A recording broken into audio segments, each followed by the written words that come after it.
Apa kabar pemirsa? Selain beberapa cuplikan kasus tadi, kami juga masih memiliki beragam informasi seputar hukum dan kriminal dan telah kami rangkum dalam sepekan terakhir. Bersama saya, Ari Wiratmaja, inilah catatan kasus kabar kriminal Sumatera Utara sepekan selengkapnya.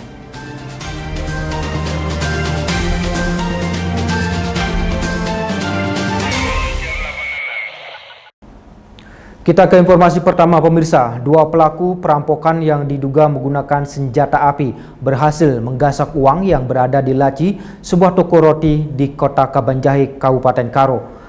Aksi kedua pelaku ini pun sempat terekam kamera pengawas CCTV saat melancarkan aksinya.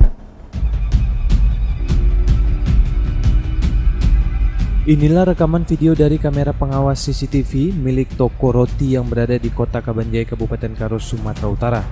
Di mana dalam video tersebut terlihat dua pria masuk ke dalam toko dan melakukan aksi perampokan. Salah seorang pelaku langsung menodongkan yang diduga senjata api ke arah pegawai yang membuat pegawai langsung berlarian menyelamatkan diri. Sementara rekan pelaku menuju meja kasir dan menggasak uang yang berada di dalam laci kasir. Aksi pelaku ini pun terekam tak kurang dari 5 menit dan membawa kabur hasil rampokan dengan menggunakan sepeda motor. Menurut pegawai toko, kalau sebelumnya salah seorang pelaku sempat terlihat berdiri di depan pintu yang diduga tengah memantau situasi.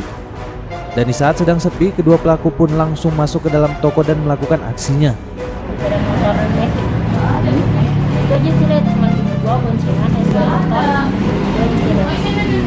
Terus dia berhenti di samping gitu, yang satu turun enggak? Mungkin dia agak sana dikit, dia baru muter arah lawan arah, baru kemana? Soalnya saya nggak nampak belok.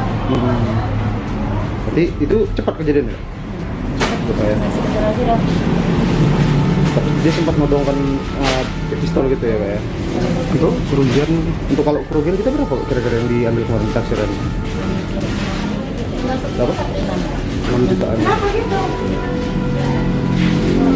Jadi sekitar 6 jutaan lah itu ya? Berarti itu uang satu hari dulu lah ya?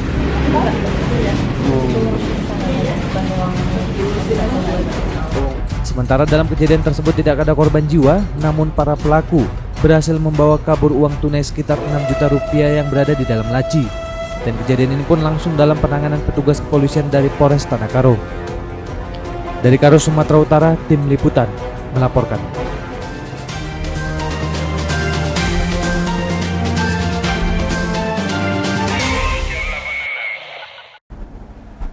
Ke informasi berikutnya pemirsa, Kejaksaan Negeri Sidikalang, Kabupaten Dairi, Sumatera Utara lakukan pemusnahan barang bukti narkotika dan tindak pidana lainnya. Pemusnahan tersebut telah berkekuatan hukum tetap karena telah diputuskan di Pengadilan Negeri Sidikalang. Ini cuma sampelnya aja. Kejaksaan Negeri Sidikalang bersama Forkopimda lakukan pemusnahan barang bukti narkotika dan beberapa tindak pidana lainnya di kantor Kejaksaan Negeri Sidikalang, Kabupaten Dairi, Sumatera Utara.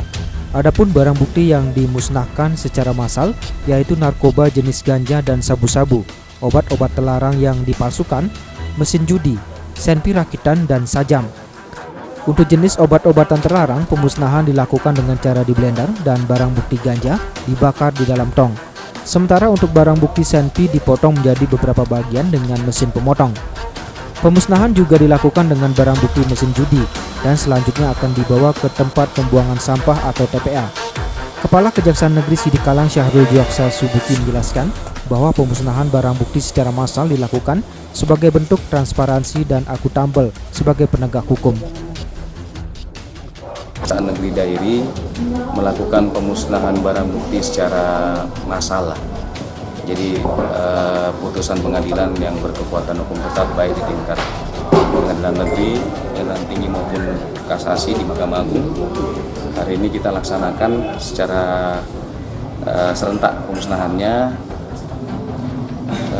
Adapun barang bukti yang kita musnahkan hari ini jenisnya ada narkotika, antara lain ganja dengan sabu-sabu, kemudian obat-obatan terlarang yang berdasarkan putusan palsu, kemudian ada alat permainan judi berupa dingdong dan ketangkasan atau gimbal ya.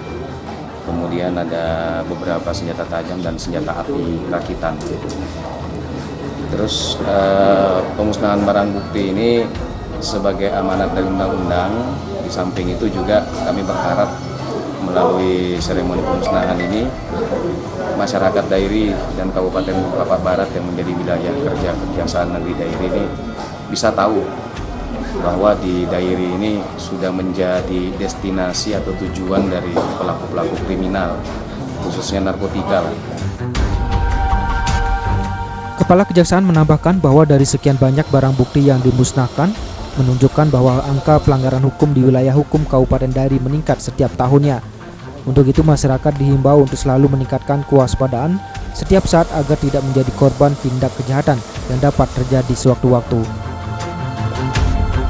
Dari Dairi, Sumatera Utara, Tim Liputan melaporkan. Setubuhi anak tiri hingga hamil, pria paruh baya diamankan aparat. Catatan kasus segera kembali bersama Anda.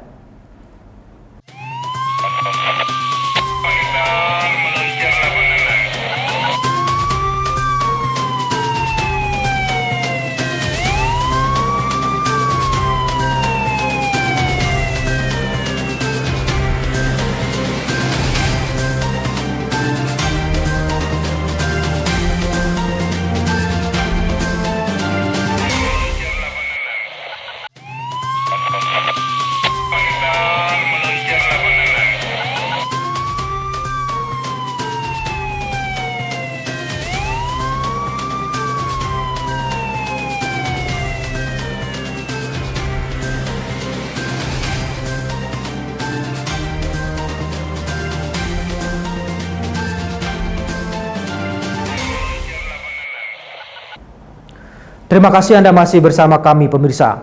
Tega setubuhi anak tiri yang masih duduk di bangku SMP hingga hamil. LS, 45 tahun, warga desa Pandiangan, Kecamatan Lai Parira, Kabupaten Dairi, Sumatera Utara, diamankan pihak kepolisian. Tersangka dilaporkan oleh istrinya sendiri karena tidak terima dengan perlakuan sang suami. Atas perbuatannya tersebut, pelaku terancam hukuman penjara 15 tahun penjara. Sungguh tega Lasron Siombing, seorang ayah warga desa Pandiangan, Kecamatan Lai Parira, Kabupaten Dairi, menyetubui anak tirinya hingga hamil. Lasron akhirnya diamankan pihak kepolisian atas laporan sang istri yang tidak terima dengan perlakuan asusila sang suami. Pihak kepolisian menjelaskan saat ini tersangka sudah diamankan dan masih dalam proses pemeriksaan. Atas perbuatannya, pelaku terancam pidana 15 tahun penjara dan dikenakan Undang-Undang Perlindungan Anak. Pencabulan yang kita tangani saat ini seperti apa proses hukum? Jadi proses hukumnya ditangani oleh Unit Perlindungan Anak Polres Dairi. Pasal yang dipesankan adalah pasal 81 ayat ke-1 dan 3 Undang-Undang Perlindungan Anak, di mana ancaman hukuman 15 tahun penjara. Sementara itu, awal kasus pencabulan ini terungkap saat guru di sekolah curiga dengan postur tubuh CNS 15 tahun yang tidak seperti biasanya. Selanjutnya pihak guru melakukan pengecekan dan terbukti siswanya sudah dalam keadaan hamil. Kini CNS yang duduk di kelas 9 SMP masih dalam keadaan syok akibat perlakuan yang diterimanya dari sang ayah. Kini rasa malu menghantui pihak keluarga dari warga dan juga lingkungan sekitar. Dari Dairi, Sumatera Utara, Tim Liputan melaporkan.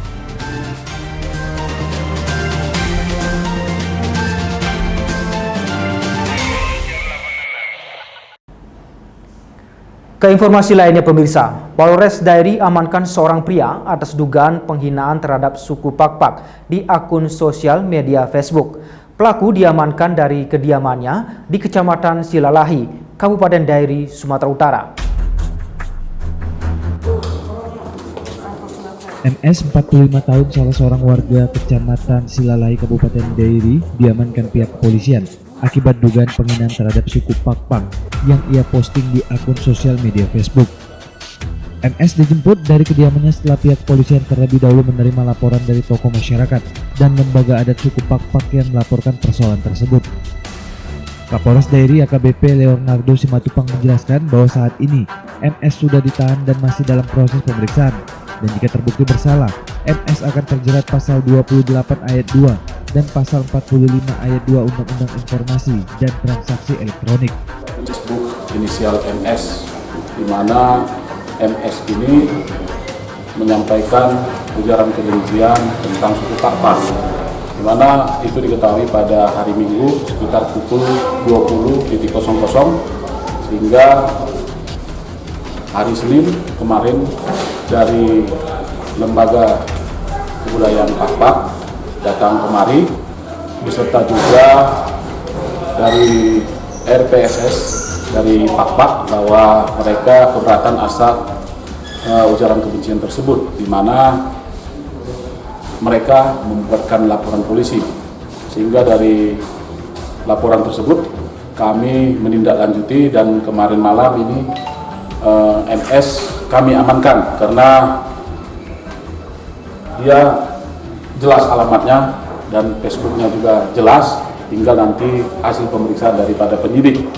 Dan di mana daripada laporan ini kami akan kenakan pasal 28 ayat 2 Undang-Undang ITE, yaitu Undang-Undang Nomor 11 Tahun 2008. Sementara akibat postingan MS di akun sosial media membuat amarah warganet dan menuai berbagai kecaman, terkhusus juga dari warga yang berasal dari suku Pakpak. Kapolres Dairi mengimbau kepada masyarakat untuk berhati-hati dalam bersosial media agar kejadian serupa tidak terulang kembali. Dari Dairi, Sumatera Utara, tim liputan melaporkan. Markas Polisi Sektor Pahai Julu di Kabupaten Tapanuli Utara rusak akibat bentrok antar aparat keamanan. Kami akan kembali dengan informasinya dalam catatan kasus.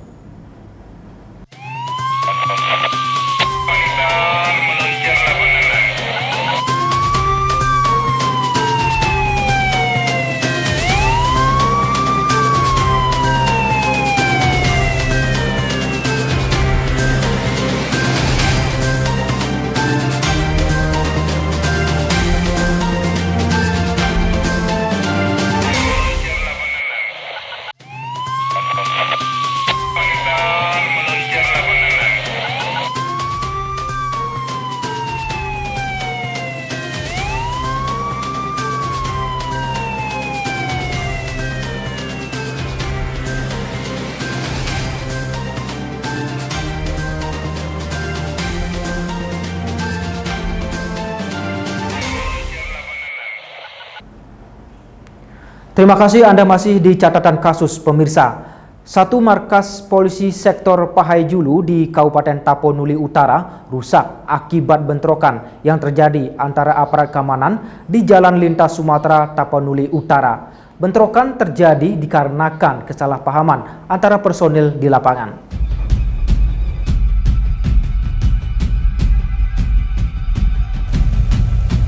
Inilah beberapa gambar kondisi Mapolsek Pahai Julu pasca bentrokan antara aparat keamanan di Jalan Lintas Sumatera titik Tarutung Sipirok, Kecamatan Pahai Jaya, Kabupaten Tapanuli Utara. Bentrok antara aparat keamanan terjadi akibat kesalahpahaman. Saat personil Polsek Pahai Jaya sedang mengatur lalu lintas akibat kecelakaan tunggal di area tersebut, saat itu datang sebuah mobil dari arah Sipirok yang ditumpangi Kompi Dangki A Batalion 123 Raja Wali. Saat itu mobil berusaha lewat di tengah kondisi macet hingga terjadi adu mulut dengan Kapolsek yang menegur. Akibat kesalahpahaman, sejumlah oknum TNI datang dan bentrok pun terjadi.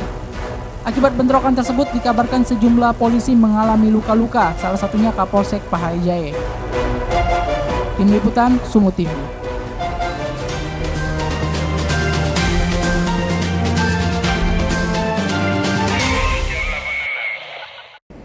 Sementara itu pemirsa, pasca bentrok antara aparat keamanan di Pahai Jaya, Kabupaten Tapanuli Utara, Kapolda Sumatera Utara Irjen Pol Martuani Sormin bertemu dengan Pangdam 1 Bukit Barisan Maijen TNI MS Fadilah di Makodam 1 Bukit Barisan. Keduanya mengatakan bentrokan terjadi akibat kesalahpahaman sesama personel di lapangan saat tengah bertugas.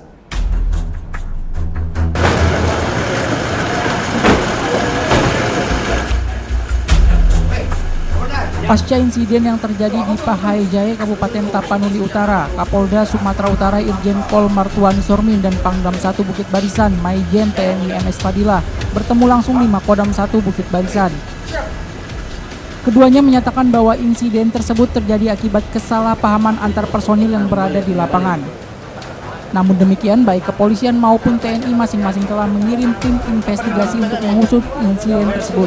Langsung aja lah. Tentu saya sangat menyesali dengan kejadian ini. Saya selaku Pangdam menyampaikan mohon maaf tidak hanya kepada Polda saja, tapi juga kepada seluruh masyarakat. Dan atas kejadian itu kita sudah melakukan tindakan untuk pencegahan dan mudah-mudahan ini tidak terus menjadi membesar. Alhamdulillah sampai dengan tadi pagi suasana sudah kondusif. Kodam mengirim Sintel dan POM dan REM dan YON setempat dan Dandim untuk berada di tempat dan mengendalikan situasi bersama-sama dengan jajaran dari itu. Kami sudah berkoordinasi dengan Kapolda untuk tindakan ini. Kita semua menyesalkan. Saya yakini sekali lagi bahwa ini yang pertama adalah bukan secara institusi. Secara institusi seharusnya dan sudah menjadi kewajiban kita terus menjaga soliditas dan sinergitas. Dan hal ini juga saya sudah melapor kepada pimpinan, termasuk Kapolda juga kepada pimpinan. Hari ini yang dilakukan tindakan pertama adalah mediasi pada pihak-pihak supaya tidak ada kelanjutan. Yang kedua melakukan pemeriksaan khususnya kepada anggota saya yang melakukan siapa yang melakukan sampai terjadi hal seperti ini. Tentu nantinya akan berkelanjutan kepada proses hukum yang tepat terhadap hasil pemeriksaan. Pak, ada sanksi atau tindakan lainnya supaya hal serupa nggak terjadi? Jelas, tadi saya katakan bahwa proses sedang berlanjut, diberikan waktu karena pemeriksaan ini kan nggak bisa cepat-cepat supaya tepat. Tapi saya yakini bahwa yang bersalah pasti akan kita tindak tegas. Ya. Pak, bagaimana kronologi awalnya? Awalnya dari kesalahpahaman. Jadi anggota Kompi ini hadir di Batalion 123 karena ada acara pelepasan anggota. Pelepasan anggota yang akan berdinas keluar dari batalion. Setelah selesai kira-kira pukul 14.30 melewati di sekitar jalan apa namanya ini? Galinsum Silangkitang ada terjadi kemacetan panjang yang diakibatkan karena ada truk terguling. Nah, sedang diatasi oleh Kapolsek setempat, kemudian menjadi antrean panjang. Nah, anggota kita ini kelihatannya karena buru-buru mengambil jalur pintas sehingga melawan arah.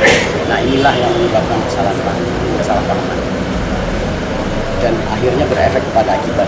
Nah, itu proses ini kita akan cek, kita lihat itu barangkali ada tindakan-tindakan yang salah dilakukan oleh kita akan proses. Ya, terima kasih kepada rekan-rekan. Ini hanya kesalahpahaman. Kemacetan ini mereka tidak tahu. Bisa jadi anggota kita ini karena merasa perlu di satuannya di batalion dianggap apakah karena razia dan lain sebagainya. Ternyata kan karena truk khusus terguling. Sebenarnya ini hanya salah bahasa yang dipersepsikan berbeda. Jadi rekan-rekan mungkin di Medan ini juga ini sering juga terjadi. Apa kau kira-kira begitu? Ini bahasa seperti ini memang bisa menjadi pemicu untuk terjadi kesalahan. Selanjutnya Kapolda bersama dengan Pangdam dijadwalkan akan mengunjungi lokasi pada Sabtu 29 Maret. Kedatangan keduanya untuk melihat dan memastikan agar suasana benar-benar kondusif. Salam Nasution dan Hardinal Simare-Mare, Sumut.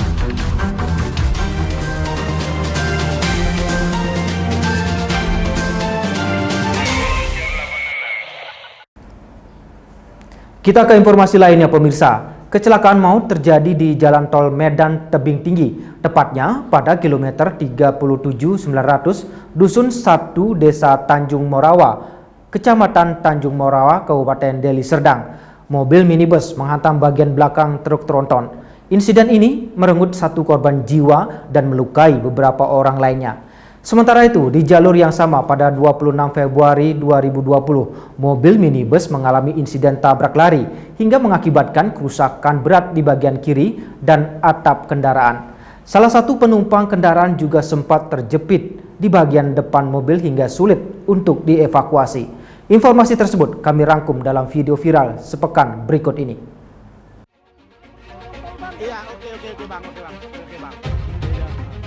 Video kecelakaan maut Toyota Rush dengan truk tronton beredar di media sosial. Terlihat bagian mobil minibus ini ringsek dan masuk ke dalam kolong truk. Dalam video berdurasi 37 detik yang beredar di media sosial, terlihat dua orang yakni seorang bapak dan seorang bocah perempuan. Keduanya tampak alami luka-luka dan tengah didudukan oleh pengendara lainnya yang berada di lokasi. Wajah anak kecil berambut sebahu itu tampak syok dan terduduk di aspal. Terlihat petugas jasa marga melakukan evakuasi. Dikutip dari berbagai sumber, insiden tersebut terjadi Senin 3 Februari 2020, sekitar pukul 12.15 waktu Indonesia Barat. Kecelakaan terjadi antara satu unit mobil penumpang yang dikemudikan oleh Muhammad Nawawi, 22, warga Talawi, Kabupaten Batubara. Detik-detik kecelakaan terjadi saat Toyota Rush melaju di jalan tol dari arah Tebing Tinggi menuju Medan. Sesampainya di tempat kejadian, Toyota Rush tersebut menghantam bagian belakang truk tronton Mitsubishi BK 8522DC yang berada di depannya. Truk tronton tersebut datang dari arah yang sama atau datang dari arah Tebing Tinggi menuju Medan. Akibat kecelakaan lalu lintas tersebut, pengemudi mengalami luka-luka dan meninggal dunia di tempat kejadian. Korban kemudian dibawa ke RSUD Deli Serdang, Lubuk Pakam, sedangkan dua penumpang lainnya mengalami luka-luka dan dilarikan ke Rumah Sakit Grand Med Lubuk Pakam.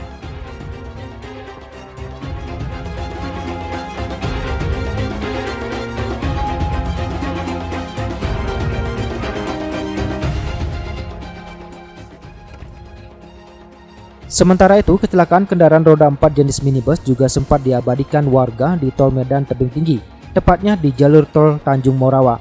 Tampak dalam video berdurasi sekitar 4 menit ini, dua penumpang laki-laki dan wanita setengah baya tampak masih berada di dalam minibus berwarna hitam yang ringsek di bagian sisi sebelah kiri dan atap. Penumpang pria yang berada di sebelah kursi pengemudi tampak terjepit di bagian pinggang hingga kaki dan berusaha ditenangkan warga. Sementara penumpang perempuan yang berada di jok tengah kendaraan tampak bersandar tidak sadarkan diri.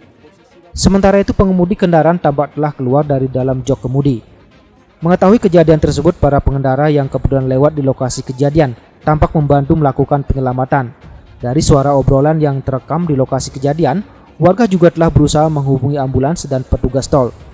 Selain itu, dari obrolan tersebut diduga kendaraan minibus hitam tersebut menjadi korban tabrak lari oleh kendaraan dump truck. Tim Liputan, Sumut TV.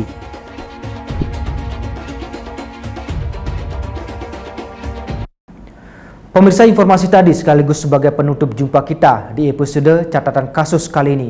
Tetap waspada dan peduli lingkungan sekitar, sebab kejahatan bisa terjadi kapan dan di mana saja. Saksikan catatan kasus kami berikutnya, serta jangan lupa kunjungi laman YouTube kami di Sumut TV. Saya Aryo Ratmaja, sampai jumpa.